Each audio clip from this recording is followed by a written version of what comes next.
Berita wilayah diteruskan dengan perkembangan dari Bumi Kenyalang. Antara tumpuannya, 5 pakej di bawah pakej bantuan khas Sarawak Ku Sayang. Terus saja bersama Boma Win di sana. Boma, silakan. Baik, terima kasih Azam. Kerajaan Sarawak umum 5 pakej di bawah pakej bantuan khas Sarawak Ku Sayang BKSS 9.0.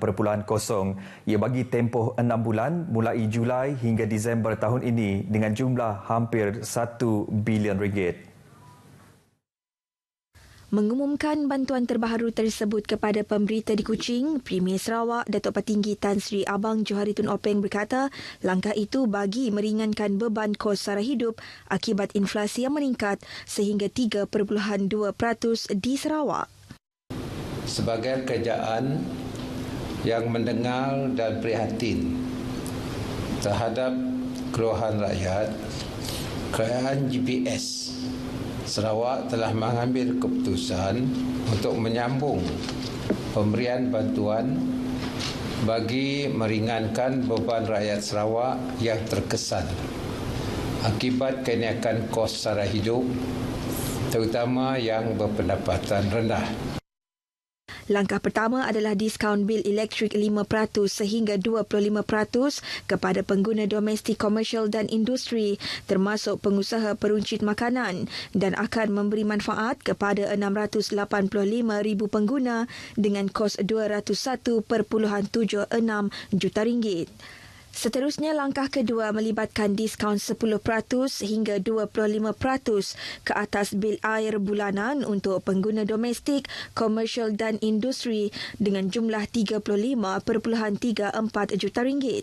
Cukai pintu juga diberikan diskaun 25% untuk taksiran cukai pintu tahunan melebihi RM400 dan diskaun 30% untuk kadar cukai pintu tahunan RM400 ke bawah untuk premis kediaman, komersial, industri dan premis pegangan khas.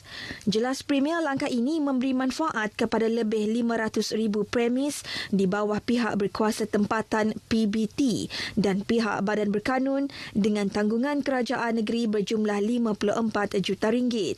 Selain itu, peniaga dan penjaja di bawah PBT juga mendapat diskaun 50% di bawah langkah keempat BKSS 9.0 ini yang akan memberi manfaat kepada lebih 10,000 penjaja berdaftar dengan perbelanjaan kerajaan Sarawak berjumlah RM1.73 juta.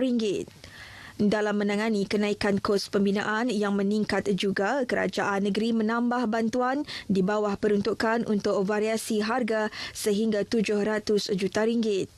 Bantuan ini adalah untuk kos bahan-bahan binaan termasuk batu, bata, perkayuan, diesel dan konkrit selain tambahan lanjutan masa sehingga 6 bulan untuk projek kerajaan negeri.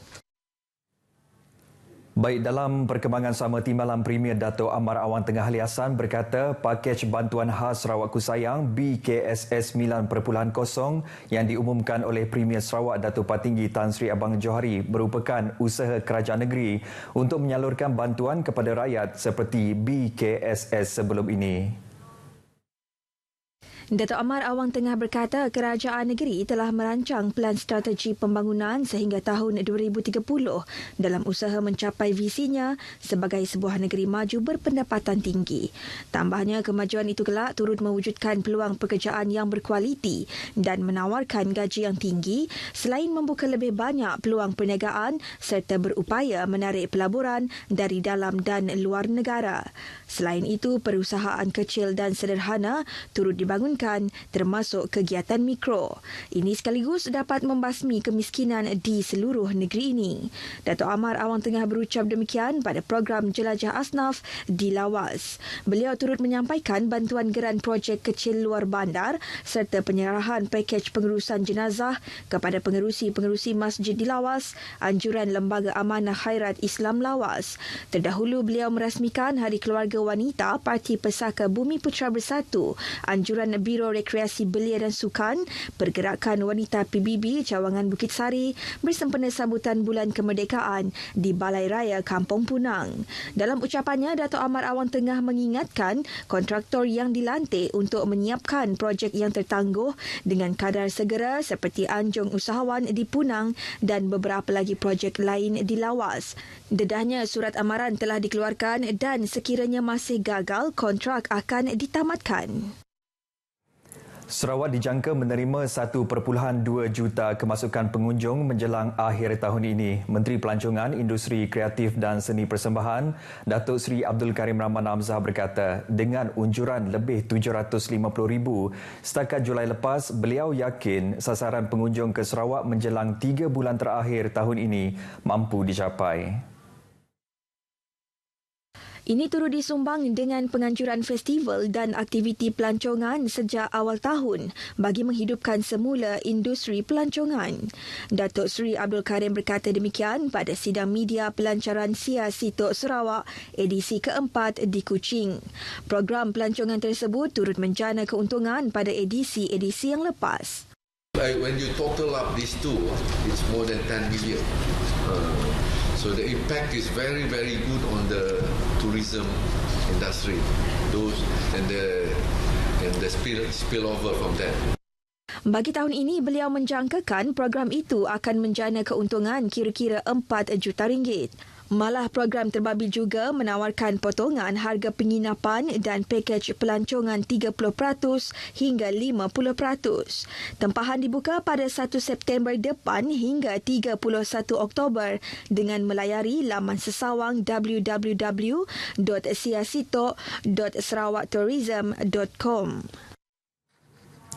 Warga pendidik di daerah Belaga diharap terus komited dan berganding bahu meningkatkan tahap pencapaian dan kecemerlangan akademik golongan pelajar di daerah tersebut, khususnya dalam pencapaian Sijil Pelajaran Malaysia dan Sijil Tinggi Pendidikan Malaysia. Menyatakan demikian, Ahli Parlimen Hulu Rajang, Datuk Wilson Ugak Kumbung, semasa berucap di program Hari Terbuka Pejabat Pendidikan Daerah PPD Belaga di Sekolah Menengah Kebangsaan Belaga.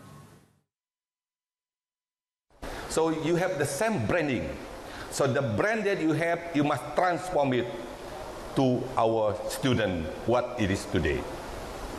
So that mereka tidak kalah, mereka tidak malu.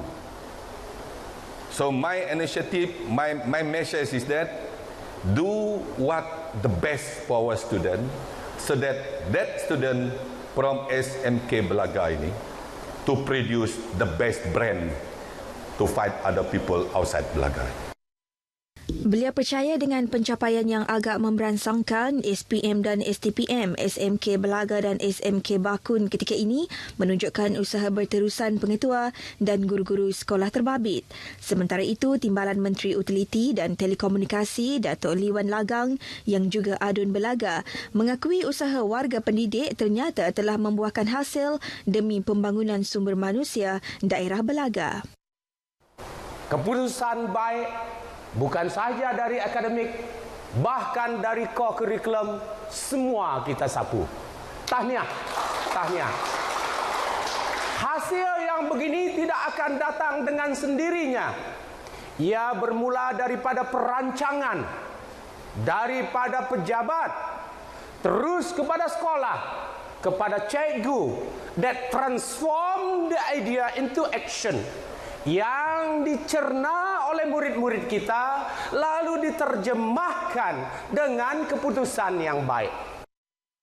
Situasi ini membolehkan daerah Belaga duduk sama rendah dan berdiri sama tinggi dengan daerah-daerah yang lain.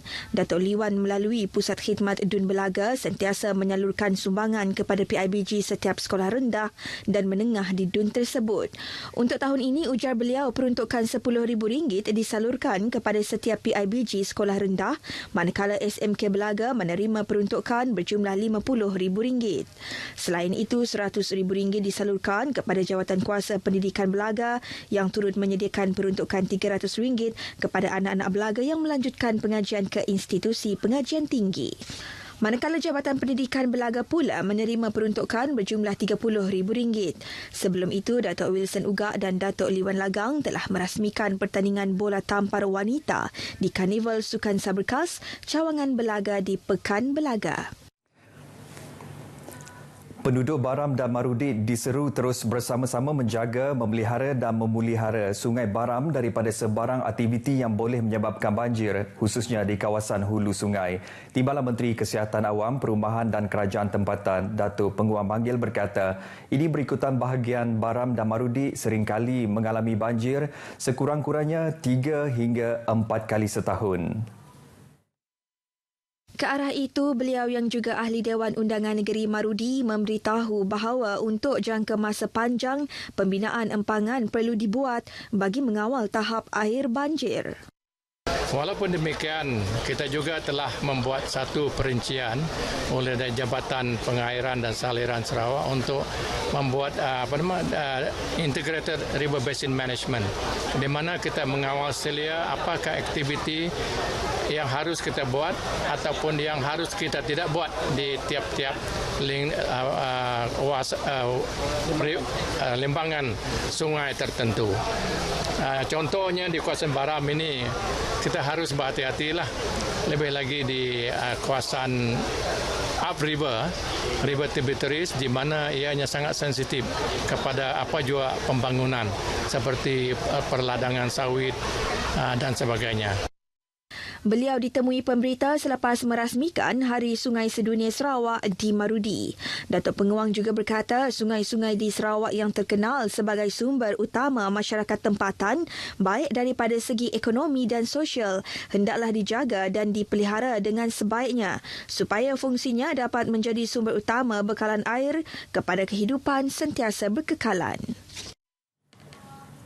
Baik, Sungai Niah bakal berkocak lagi dengan penganjuran regata Niah pada 2 hingga 4 September depan. Ahli Parlimen Sibuti, Lukan Isman Awang Sauni berkata, ia merupakan kesinambungan regata sebelum ini dengan mengalu-alukan penyertaan semua masyarakat di daerah Subis serta kawasan sekitarnya termasuk Bintulu.